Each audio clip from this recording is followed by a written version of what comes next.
Mi catedrático, una eminencia en la universidad, robó el proyecto de mi vida y lo presentó como suyo. No me retiré. Documenté cada mentira que dijo y preparé una presentación final que él y toda la comunidad académica nunca olvidarían.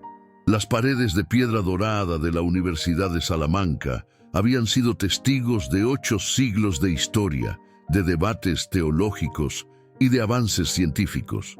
Para Renata, una brillante estudiante de máster en humanidades digitales, esas mismas paredes representaban un sueño.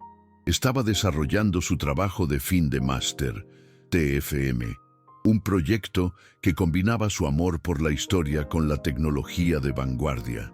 Un software de inteligencia artificial capaz de transcribir, analizar y encontrar conexiones ocultas en los manuscritos medievales de la vasta biblioteca de la universidad. Era un trabajo ambicioso, revolucionario, la culminación de años de estudio y noches en vela.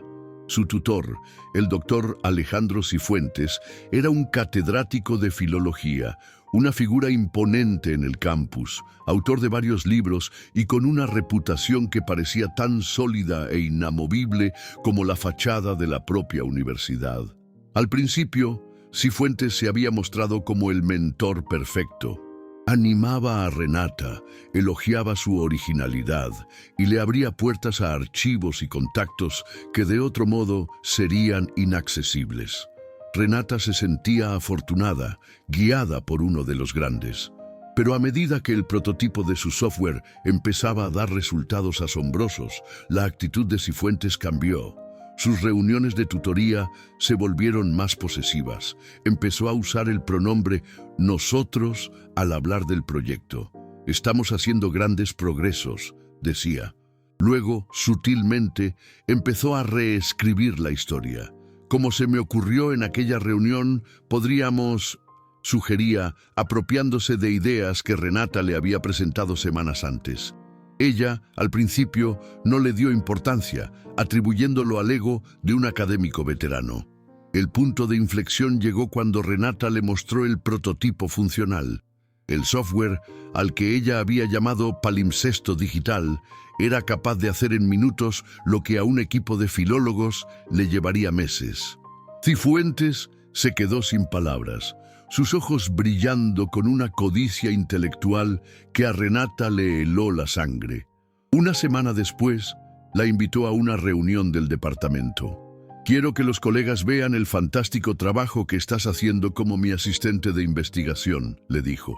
En la reunión, rodeada de otros profesores, Cifuentes tomó la palabra y con una elocuencia soberbia presentó Palimpsesto Digital como la culminación de su propia línea de investigación de la última década.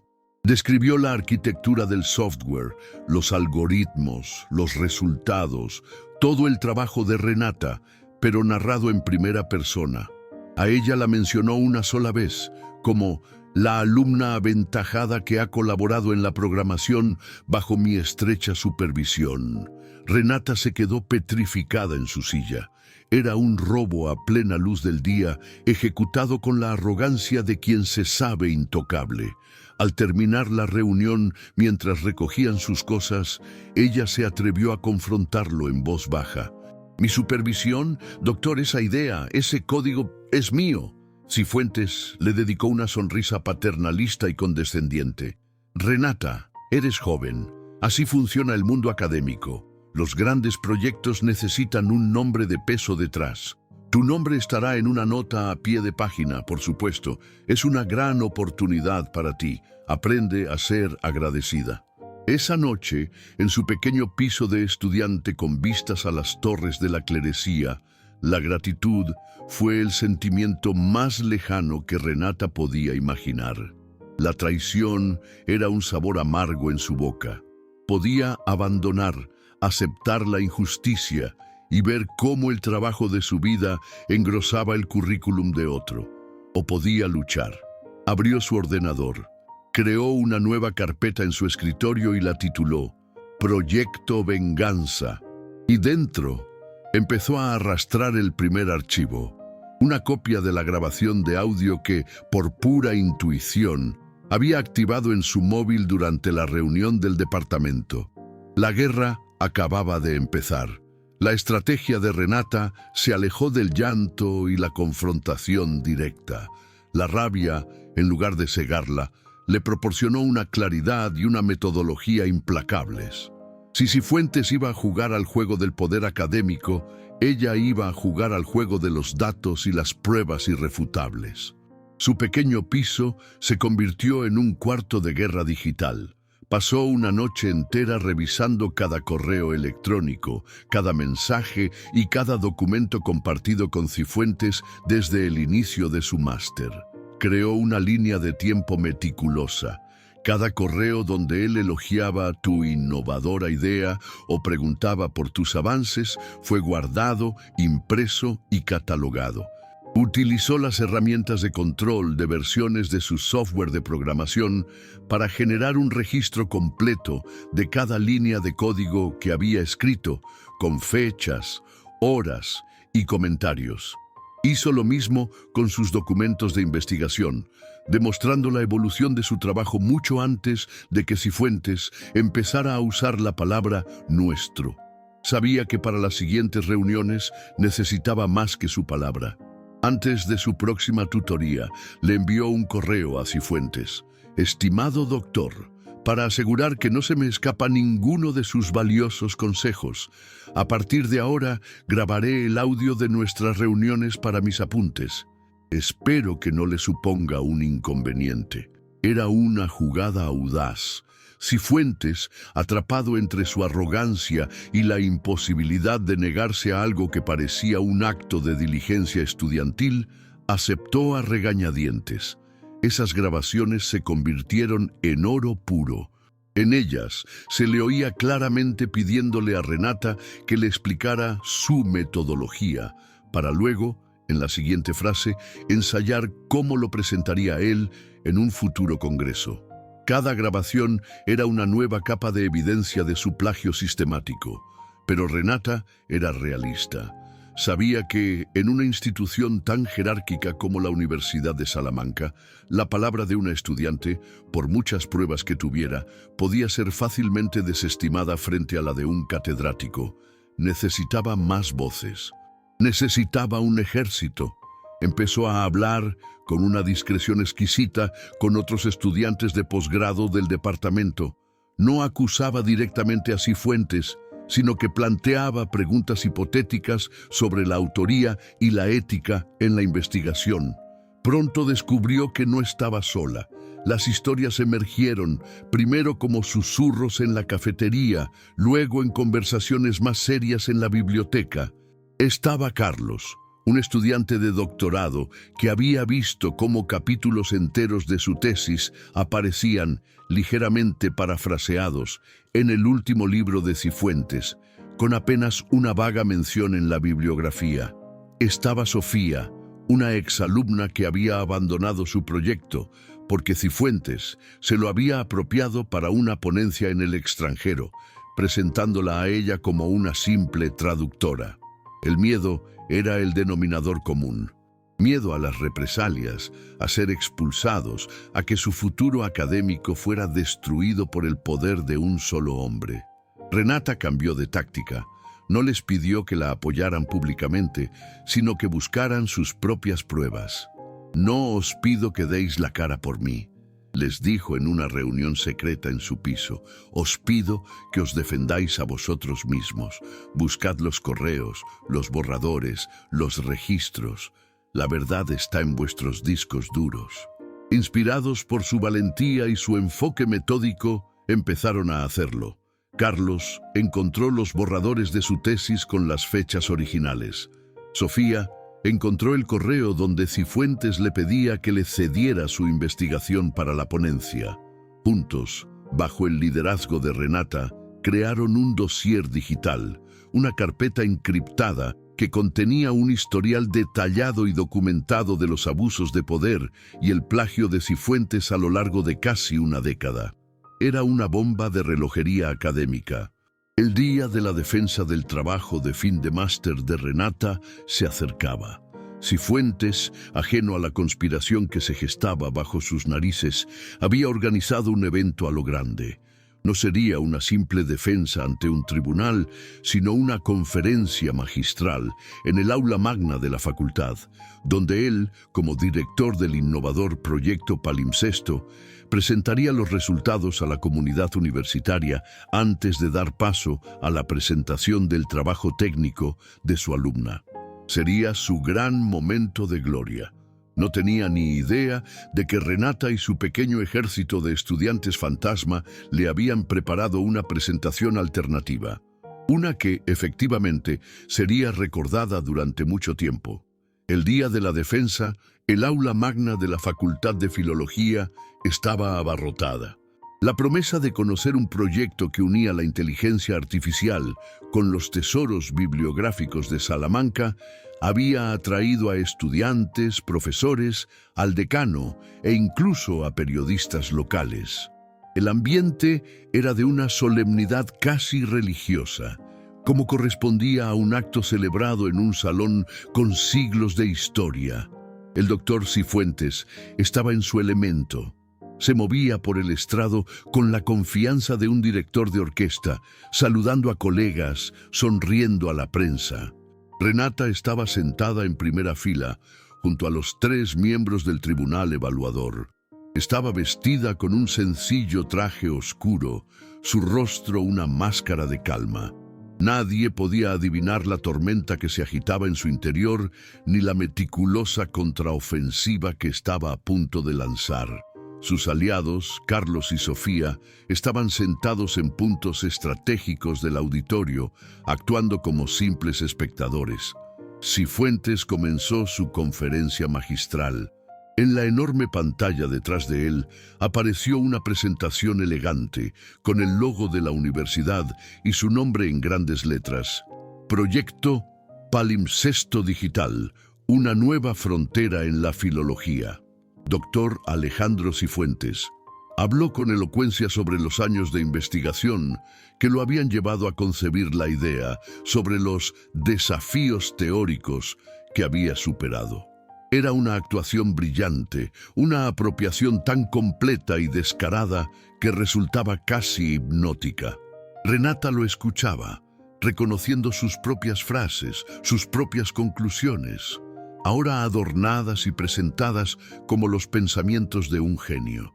En su mano, debajo de la mesa, sostenía un pequeño mando a distancia, idéntico al que usaba Cifuentes. Un dispositivo que su amigo Carlos, un experto en informática, había conseguido sincronizar con el proyector del aula. Llegó el clímax de la presentación de Cifuentes.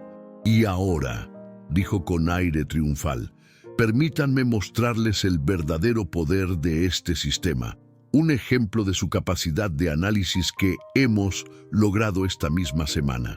Hizo clic en su mando. En la pantalla debía aparecer una demostración del software analizando un manuscrito. Pero no fue eso lo que apareció. La pantalla parpadeó un instante y luego mostró algo completamente diferente. Era un documento de Word, una página en blanco. Y en ella, con una tipografía grande y clara, empezaron a aparecer frases, tecleándose en tiempo real, como si un fantasma estuviera escribiendo. La primera frase fue: ¿de quién es realmente la idea, profesor Cifuentes? Un murmullo de confusión recorrió el aula magna. Cifuentes se quedó helado mirando la pantalla, haciendo clic frenéticamente en su mando sin que nada sucediera. Su presentación había sido hackeada. Entonces, la pantalla cambió. Mostró una vista dividida. A la izquierda, un correo electrónico de Renata a Cifuentes, fechado 2 años atrás, donde le explicaba con entusiasmo su idea inicial para el TFM. A la derecha, una solicitud de financiación interna escrita por Cifuentes 1 año después, donde describía la misma idea, casi palabra por palabra, como un proyecto personal. La siguiente diapositiva fue un historial de versiones del código fuente del software. El nombre de usuario Renata M88 aparecía en el 95% de las entradas. el de A Cifuentes, en un escaso 5%, principalmente en comentarios y cambios de formato. La sala estaba en un silencio sepulcral. El decano, en la primera fila, se inclinó hacia adelante con el rostro desencajado. El golpe final fue un archivo de audio. La voz de Cifuentes, clara y nítida, llenó el salón. Es una gran oportunidad para ti. Aprende a ser agradecida. Era un fragmento de la grabación que Renata había hecho el día que lo confrontó. La prueba de la coacción, del abuso de poder. Cifuentes estaba blanco como el papel, su boca abierta en una mueca de horror. La farsa se había derrumbado. Su reputación, construida a lo largo de décadas, se había hecho añicos en menos de 5 minutos, en público, de la forma más humillante posible. Renata entonces se puso en pie. No miró a Cifuentes, miró al tribunal y al decano. Mi nombre es Renata. El proyecto Palimpsesto Digital es mi trabajo de fin de máster. Estoy lista para empezar mi defensa cuando ustedes dispongan, dijo, su voz firme, sin un atisbo de duda. El decano se levantó, su rostro una máscara de furia contenida. No se dirigió a Renata, se dirigió al hombre petrificado en el estrado. Doctor Cifuentes, a mi despacho, inmediatamente. Esta sesión queda suspendida. Mientras Cifuentes era escoltado fuera del aula magna, pasando por delante de las miradas atónitas y acusadoras de sus colegas y alumnos, Renata se mantuvo de pie, sintiendo el peso de cientos de miradas sobre ella. No sentía euforia. Sentía una inmensa y agotadora sensación de justicia. El silencio del intocable se había roto para siempre. La demolición pública de la reputación del doctor Cifuentes fue solo el principio. Lo que siguió fue un terremoto institucional que sacudió los venerables cimientos de la Universidad de Salamanca. La Comisión de Ética se reunió de urgencia. El dossier que Renata y sus compañeros habían preparado fue presentado formalmente. Ya no era solo el caso de Renata, era un patrón de abuso y plagio que se extendía a lo largo de una década. Con pruebas tan abrumadoras, el resultado fue rápido e inevitable. Alejandro Cifuentes fue suspendido de empleo y sueldo y tras un procedimiento disciplinario que fue una mera formalidad, fue expulsado de su cátedra. La noticia corrió como la pólvora por todos los campus de España. El intocable había caído. Para Renata, la victoria trajo consigo una nueva serie de desafíos. Se convirtió en una figura célebre y controvertida en el campus. Recibió el apoyo masivo del alumnado y de muchos profesores jóvenes que veían en su acto un necesario grito de rebelión contra la vieja guardia. Pero también tuvo que enfrentarse a la hostilidad de los aliados de Cifuentes, académicos que la veían como una traidora que había aireado los trapos sucios de la institución. Sin embargo, Renata no se dejó intimidar. Su primer objetivo era reclamar lo que era suyo. Solicitó la constitución de un nuevo tribunal evaluador, completamente imparcial. Una semana después, defendió su trabajo de fin de máster. Su presentación fue brillante, apasionada y técnicamente impecable. No solo obtuvo la máxima calificación, matrícula de honor, sino que el tribunal recomendó la publicación de su trabajo y la concesión de una beca postdoctoral para que continuara con su investigación. Pero Renata no se detuvo ahí. En su discurso de agradecimiento hizo algo inesperado.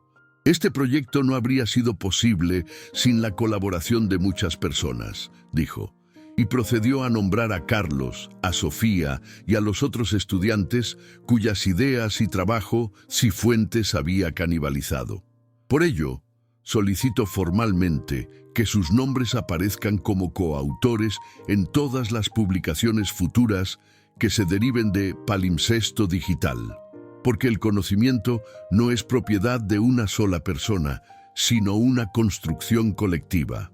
Fue un acto de generosidad y justicia que le granjeó un respeto aún mayor. Había recuperado su crédito y en lugar de acapararlo, lo había compartido con aquellos que, como ella, habían sido silenciados. El escándalo de Cifuentes había dejado una herida abierta en la universidad, y Renata se dio cuenta de que tenía la oportunidad única de ayudar a cicatrizarla de la forma correcta. En lugar de limitarse a celebrar su victoria personal, utilizó su nueva notoriedad para abogar por un cambio sistémico. Junto con la delegación de estudiantes y varios profesores reformistas, trabajó en la redacción de un nuevo Código de Buenas Prácticas en la Supervisión Académica. El documento, que pronto fue conocido extraoficialmente en los pasillos como el Protocolo Renata, establecía directrices claras sobre la autoría de los trabajos, creaba un canal de denuncia anónimo y seguro para casos de abuso de poder y exigía una formación obligatoria en ética de la investigación para todo el personal docente. Estaba rompiendo el ciclo.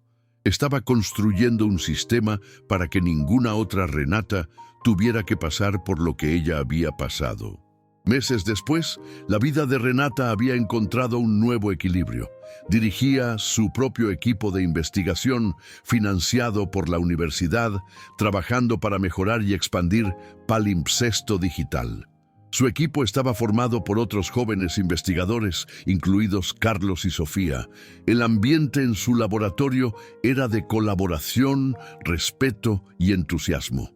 Había transformado el caos de su venganza en una oportunidad para crear el tipo de entorno académico en el que siempre había soñado trabajar. Una tarde, mientras miraba por la ventana de su laboratorio hacia los patios históricos de la universidad, reflexionó sobre el camino recorrido. La venganza contra Cifuentes le había proporcionado una justicia necesaria, pero vacía. La verdadera satisfacción, descubrió, no provino de verlo caer, sino de construir algo mejor en su lugar. Había demostrado que el conocimiento efectivamente tiene dueño, pero también había demostrado que la valentía, cuando se usa para defender no solo a uno mismo, sino a toda una comunidad, es el activo más valioso de todos. Y esa era una lección que no figuraba en ningún manuscrito antiguo.